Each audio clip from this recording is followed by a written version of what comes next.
चलिए फ्रेंड्स, अगला क्वेश्चन बात करते हैं। अगला क्वेश्चन है भारत शासन अधिनियम 1935 के बारे में यहाँ पर डिस्कस करेंगे और 1935 के अधिनियम से कौन कौन से आपके सवाल बने, सारे सवाल यहाँ पर डिस्कस करे जाएंगे। तो चलिए देखते हैं। पहला सवाल पूछा गया, जब भारत 15 अगस्त 1947 को स्वतंत्र हुआ और 26 जनवरी 1950 को जब उसने स्वयं को प्रभुत्व संपन्न लोकतांत्रिक गणराज्य घोषित किया, इस बीच की अवधि में भारत सरकार किसके उपबंधों के अधीन कार्य करती रही है? तो ये कौन सा हो जाएगा? 1935 का अधिनियम हो जाता है। 1935 के अधिनियम के तहत ही कार्य करती रही थी। अगला सवाल आगे सवाल क्या है, ये एक बार में ही मतलब ये सारी चीज़ें हम यहाँ पर चर्चा कर लेते हैं। उसके बाद में कहा जाता है, उसके बाद में जितने भी सवाल बने हैं वो सारे सवाल इसमें कर लेंगे। जैसे पहला 1935 के अधिनियम में क्या हुआ था? इस एक्ट के द्वारा पहली बार एक अखिल भारतीय संघ की स्थापना का प्रयास किया गया।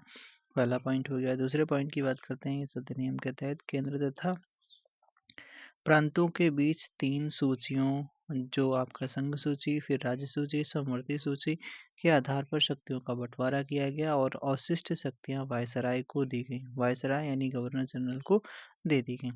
तीसरे पॉइंट की बात करते हैं। यहाँ पर प्रांतीय स्तर पर द्वैध शासन को समाप्त कर दिया गया और उसका उद्देश्य प्रांतीय स्वायत्तता को बढ़ावा देना था, लेकिन अब केंद्र में द्वैध शासन प्रणाली स्थापित की गई। इस अधिनियम के तहत राज्यों में उत्तरदायी सरकार की स्थापना का प्रावधान किया गया।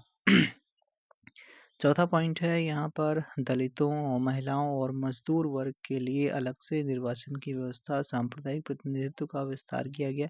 जैसे आपने देखा 1909 का जो आपका मुस्लिमों को पृथक निर्वाचन दिया गया, फिर उसके बाद में 1919 वाले में क्या किया गया? 1919 वाले में जो आपका सिखों को दिया गया, ठीक है, आंग्ल भारतीयों को दिया गया, तो 1919 वाले में दिया गया था। यहाँ पर 1935 वाले में क्या हुआ? 1935 वाले में जो आपके दलित थे और महिला थे और मजदूर वर्ग के लिए अलग से पृथक निर्वाचन की बात की गई, सांप्रदायिक प्रतिनिधित्व का विस्तार किया गया। 1935 के अधिनियम के तहत संघीय न्यायालय की स्थापना की गई 1937 में, और संघीय न्यायालय के निर्णय के खिलाफ अपील जो है प्रीवी काउंसिल की जा सकती थी। अगला पॉइंट है इसी अधिनियम के तहत संघीय लोक सेवा आयोग की स्थापना की गई। साथ ही प्रांतीय सेवा आयोग और 2 या अधिक राज्यों के लिए संयुक्त सेवा आयोग की स्थापना की गई। 7वां पॉइंट है, इसके तहत केंद्रीय बैंक की स्थापना की गई और बर्मा को भारत से पृथक किया गया।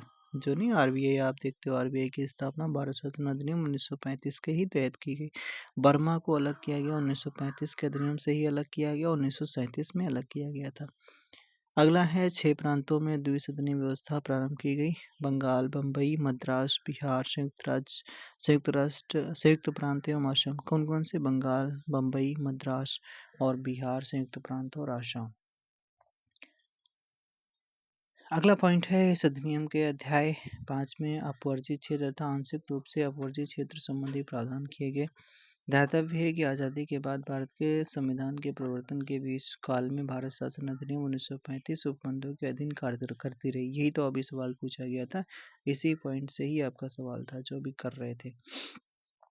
अगला पॉइंट है, वर्तमान संविधान में लगभग 250 से अधिक अनुच्छेद तथा भारत शासन अधिनियम 1935 से लिए गए, यानी 250 से अधिक आर्टिकल जो लिए गए वो 1935 के अधिनियम से लिए गए। भारतीय संविधान का मूल आधार माना जाता है कौन सा? जो आपका भारत शासन अधिनियम 1935। अब चलते हैं क्वेश्चंस की ओर। कौन कौन से क्वेश्चन आपके किस तरीके से पूछे गए। पूछा गया, कौन सी वह मूल आधारिका है जिससे भारतीय संविधान विकसित हुआ? तो आपका 1935 का अधिनियम है, इसी के तहत आपका विकसित हुआ। भारत शासन अधिनियम 1935 के द्वारा स्थापित संघ में अवशिष्ट शक्तियां किसे दे दी गई थी? तो ये आपका गवर्नर जनरल को दे दी गई थी, ठीक है। किसे दे दिया गया था? गवर्नर जनरल को दे दिया गया था। अगला सवाल, 1935 के भारत शासन अधिनियम ने निम्नलिखित में से कौन सी वैशिष्ट युक्त नहीं है, यानी कौन सा इसमें नहीं था? तो केंद्र में साथ ही साथ राज्यों में 2 शासन, पहला वाला तो गलत है भाई, ठीक है, यानी प्रांतों में 2 शासन समाप्त कर दिया गया, केंद्र में 2 शासन लागू करा गया। इन्होंने बोला 7 साल, नहीं, गलत है। द्विसदनीय विधानमंडल बिल्कुल था। प्रांतीय स्वायत्तता सही है। अखिल भारतीय संघ की स्थापना की बात की गई, ये भी सही हो जाता है। भारत में संघीय न्यायालय की रचना का समर्थन किस अधिनियम या आयोग द्वारा किया गया था? संघीय न्यायालय की बात की जाती है तो ये आपका 1935 का ही अधिनियम था, इसी के तहत हो जाता है। ब्रिटिश भारत में संघीय न्याय ब्रिटिश भारत में संघीय न्यायालय के विषय में जो कथन सत्य है उसे आप पहचानिए। इसकी स्थापना 1900 संघीय न्यायालय की संघीय न्यायालय की बात की जाती है तो इसमें पहला दिया गया है, इसकी स्थापना 1919 के अधिनियम के तहत की गई, बिल्कुल गलत है। इसकी स्थापना संघीय न्यायालय की स्थापना 1935 के अधिनियम के तहत की गई। प्रीवी काउंसिल में अपील की जा सकती थी, ये पॉइंट आपका सही हो जाता है। तो और भी कोई पॉइंट दिया गया क्या? तो आपका दूसरा पॉइंट ही सही है, ठीक है, दो वाला ही सही है। यह भारत के लिए उच्चतम न्यायालय था और फिर इसको प्रारंभिक अधिकार नहीं था, ठीक है, ये भी आपकी गलत है, ये केवल दूसरा वाला ऑप्शन आपका सही है। अगला 1935 के अधिनियम में उल्लिखित था क्या? उल्लिखित था तो ये आपका प्रांतीय स्वायत्ता उल्लिखित था, सांप्रदायिक प्रतिनिधित्व ये भी था, संघीय व्यवस्था ये भी आपका उल्लिखित था। भारत में प्रांतीय स्वायत्तता लागू की गई थी 1935 के अधिनियम से ही लागू की गई थी, ठीक है, प्रांतीय स्वायत्तता। समवर्ती सूची पहली बार लागू की गई कब? 1935 के अधिनियम से ही लागू की गई, ठीक है, 1935 के अधिनियम से। अगला है भारत के संविधान में केंद्र एवं राज्यों के बीच किया गया शक्तियों का विभाजन किस उल्लिखित योजना पर आधारित है? तो किस पर आधारित है? तो ये आपका 1935 के अधिनियम पर ही आधारित है। गवर्नमेंट ऑफ इंडिया एक्ट 1935 की प्रमुख विशेषताएं क्या थी? तो इसकी प्रमुख विशेषताएं क्या थी? प्रांतीय स्वायत्ता बिल्कुल था, केंद्र में द्वैध शासन सही था और राज्यों में द्वैध शासन की समाप्ति ये भी सही है। अपवर्ती क्षेत्रों का प्रतिधारण, तो ये आपका कौन हो जाता है? ये भी सही हो जाएगा।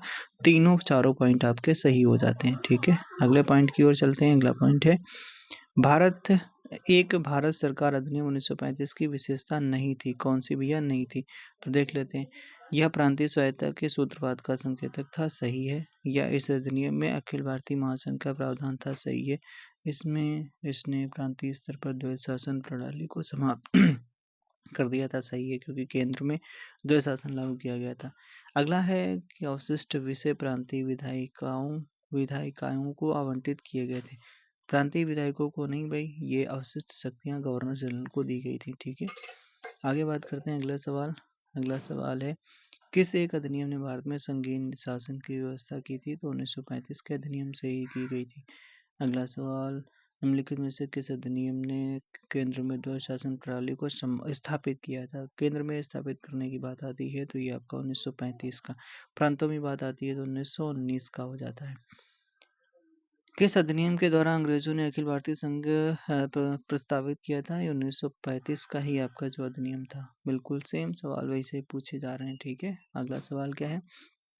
किस एक अधिनियम द्वारा भारत में संघीय न्यायालय की स्थापना की गई थी? संघीय न्यायालय की जो स्थापना की गई थी ये हो जाता है 1935 का अधिनियम। 1935 वाला, इसमें कोई ऑप्शन भैया दिया नहीं गया है। इसमें अध्यादेश की मतलब जो आपका वायसराय था उसे अध्यादेश जारी करने की शक्ति दे दी गई थी। 1909 में ये पार्लियामेंट्री सुधार है, इसमें मुस्लिमों को पृथक निर्वाचन की बात दी गई थी। 1919 में बात की जाती है, 1919 में भारतीय ईसाई और भारतीय आंग्ल भारतीयों को पृथक निर्वाचन की बात की गई थी। और फिर ये आपका इसमें डी हो जाएगा। इसलिए भारत सरकार अधिनियम के अधीन एक संरक्षक न्यायालय का गठन जो किया गया था वो आपका कौन सा हो जाता है? संघीय न्यायालय की बात की गई थी, ठीक है, संघीय न्यायालय। कौन सा एक भारत शासन अधिनियम 1935 में स्वीकार किया गया परंतु महत्वपूर्ण और स्थायी अवयव नहीं है? ठीक है, तो देख लेते हैं। देश के लिए लिखित संविधान, फिर विधानमंडल के लिए निर्वाचित एवं जवाबदेही प्रतिनिधि, एक संघ की योजना पर विचार, विधानमंडल के लिए सरकारी सदस्यों का संवाचित किया गया था। तो ये देखो, ये आपका कौन सा हो जाता है? ए वाला, ये चर्चा नहीं करी गई थी, ठीक है, बाकी सारी इसमें चर्चाएं करी गई थी। विधानमंडल के लिए निर्वाचित एवं जवाबदेही प्रतिनिधि ये भी था। एक संघ की योजना पर विचार ये भी था। विधानमंडल के लिए सरकारी सदस्यों का समावाचित यानी नॉमिनेट किया जाना ये भी था, ठीक है। अगले सवाल पे, प्रांतीय सरकारों का गठन किस अधिनियम के तहत किया गया था? तो 1935 का जो आपका था, 1935 का अधिनियम प्रांतीय सरकारों का गठन किया गया था। किस अधिनियम द्वारा संवैधानिक निरंकुशता का सिद्धांत प्रवृत्त किया गया था? तो ये हो जाता है 1935 का ही अधिनियम, ठीक है। 1935 का जो संवैधानिक अधिनियम है ये आपके इससे बहुत ज़्यादा सवाल पूछे गए, ठीक है। तो ये आपका पूरा पूरा कंप्लीट हो गया। अब चलते हैं आगे।